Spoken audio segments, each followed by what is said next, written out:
Thank you for coming. I know Jerry Diaz just got off a plane and barely got here. So we'll start with the Canadian Association of Oil Well Drilling Contractors, Mr. Scholz.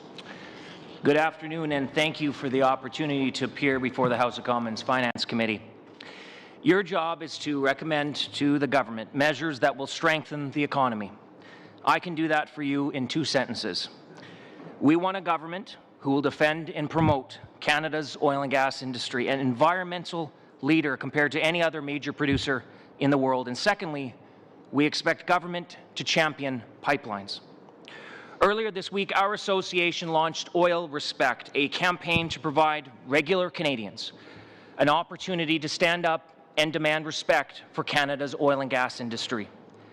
We launched this campaign because we were tired of the misinformation, half-truth spread by foreign celebrities, radical environmentalists, and grandstanding politicians who twist the facts about our industry.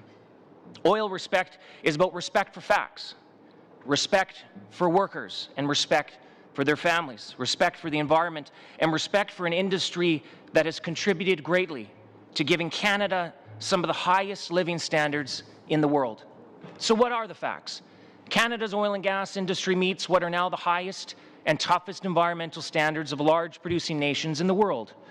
It employs 500,000 Canadians, is the largest private sector investor in Canada, and contributes $17 billion per year to support Canadian social programs. In 2015, the industry lost $60 billion in revenue, equivalent to losing the entire auto sector from the Canadian economy in just 1 year. The industry is accustomed to the ups and downs of commodity prices. We know that occasionally we will go through periods of low prices, job losses, and consolidation. In this latest downturn, according to Statistics Canada, we have lost 100,000 oil and gas jobs. It's the worst downturn since the 1980s. Oil workers aren't just losing their jobs, families are losing their homes, and businesses are going bankrupt. But understand that in spite of this hardship, our industry is not looking for a government handout. We are asking for an honest discussion by our political leadership. Oil Respect is about federal leadership that stands up and fights for oil workers, and we will call out politicians who take revenues while denying the industry that produces them. According to the International Energy Agency, global demand for energy is expected to increase by 37% by 2040, and fossil fuels will make up 75% of the energy mix. The world does not need Canadian oil and gas. The world just needs oil and gas.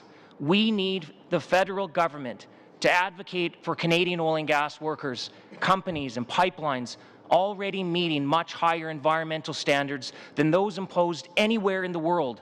Otherwise, they will allow the critics to crush our industry, opening the door to the United States, Russia, Iran, and Saudi Arabia to supply the world's energy demands, countries with much lower environmental, labor, safety, and human rights standards. That makes absolutely no sense.